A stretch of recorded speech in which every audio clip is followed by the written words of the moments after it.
some basic, obviously, equipment you need to do this. One's the lead.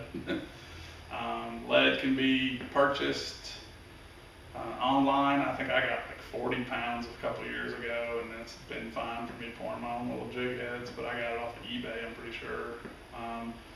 Locally, I know a lot of places that do like tires, mechanic shops and things like that. They get the wheel weights off of the tires and just basically chuck them in a little bucket. A lot of times those guys will sell them or just give them to you just to get rid of them. So that's one place you can pick up pretty cheap lead. But there's several places. Just do a search on the internet. It's not hard to find lead, really. The other thing you need, obviously, is a pot.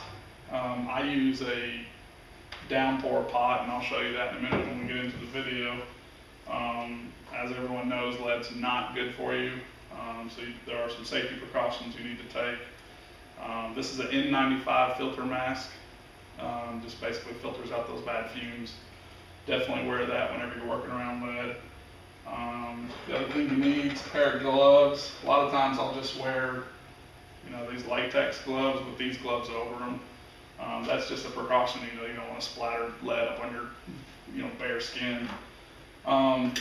This is a slag bucket. Slag is basically unpure materials that are in the lead, and you'll periodically have to scrape that out, especially if you're pouring from the top of a pot. You're going to have to get that stuff off, and I can show you a trick to fix that. Then obviously you need a mold. This is a do-it mold for a screw lock shaky head. So that's what we'll be pouring in this video. And these are called gate shears. It's basically trimming the excess lead off. You'll have that from the top of the pours, which you'll need to trim off. And of course, a good little scoop is always handy. Scoop out extra slag that's on the top of your pot.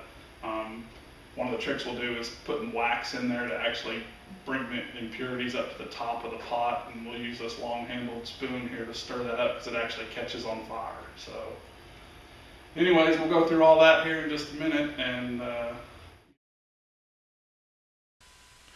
okay, so we've got our mold, and now what we're doing, we need to load the components into the mold. And most molds are going to take, obviously hooks, and then either a keeper or a weed guard. Now this is the Do-It football mold, and I'm loading in a couple of hooks as well as the spiral keepers. I'm pouring two different ones. I'm pouring a 1/8 ounce one and a 3/8 ounce one. And the 1/8 ounce one I use just a straight flat eye VMC hook. And on the 3/8 ounce one I use a extra wide gap mustad hook. And this mold actually accepts both those hooks, the way those hooks are made. Once you got the components in there, close the mold and get it tight. And what you'll notice here, see that seam between there? You can't have any space in there. If there's any space in there, lead's going to leak through and the jig's not going to pour right. It's going to get on the shank, it's going to get in the keeper, and it's a mess. So you got to make sure that's closed snug. Now this is a Lee pot. It's a little bit more expensive, but it pours lead down from the bottom of the pot while the impurities are up on the top. So it's a little bit easier to work with, but it costs a little more money. But basically you get your mold underneath there under the nozzle, raise the handle up, and the lead pours into it. And if you miss it a little bit, just move it as it's pouring and get it in there right. It's okay. Open the mold up, and here you go. You've got your jig you've just poured. That extra lead on top, that's what's known as sprue. That's just extra lead, and I actually pour a little bit more on top because I want to pack the lead down there on the hook. Just gives me a little bit better pour. So cut the sprue off with the gate shears, and there you go. Two different size shaky heads poured in there, just a matter of seconds. So we've got the mold. Now we'll take a look at the pot again. This is the Lee pot, and you can tell it's got different settings. One thing about the impurities, I talked about that slag that gets formed in there. If you'll take a piece of wax, that's paraffin wax, you can buy it at a hobby store. You just take a little bit, but you can drop that in your bucket while the lead's melting. Now it's going to catch on fire. And it's a pretty big fire. It startles people. But you get a long-handled spoon, stir that wax in there real good, and then blow the fire out.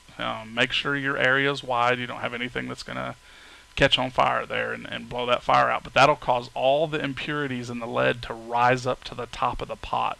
The lead's obviously a lot more dense than the wax, but that wax grabs hold of the impurities. Now you can take just a regular old fork here, scrape the impurities kind of around on the top, and get the impurities out with that fork there and dump it in your slag bucket. Now you've got real clean lead to pour with. Another thing is, if you'll oil the hinges both sides of the hinges on your mold. That will make them last a lot longer. Just use regular old real oil. Those things get heated up and those hinges can get torn up real easy. Again, I can't stress the importance of safety enough. Obviously, there's a lot of tools there, but the key things are, making sure you don't have contact with your skin with the lead. Use those throwaway disposable gloves. Use the heavier leather gloves if you're worried about splattering lead on you. And of course, the mask is important, but more important than the mask is proper ventilation. Do it in an open area, a garage with the full door open. I do it with a door open, a side door open, and fans running.